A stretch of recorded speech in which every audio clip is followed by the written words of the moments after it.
உனை தெய்வம் என்பதா குருநாதன் என்பதா என்னை பார்த்து பார்த்து வளர்ப்பதனால் அன்னை என்பதா உனை தெய்வம் என்பதா குருநாதன் என்பதா என்னை பார்த்து பார்த்து வளர்ப்பதனால் அன்னை என்பதா உனை கடவுள் என்பதா கருணை வடிவம் என்பதா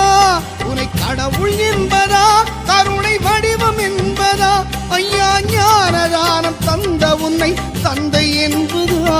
உனை தெய்வம் என்பதா குருநாதன் என்பதா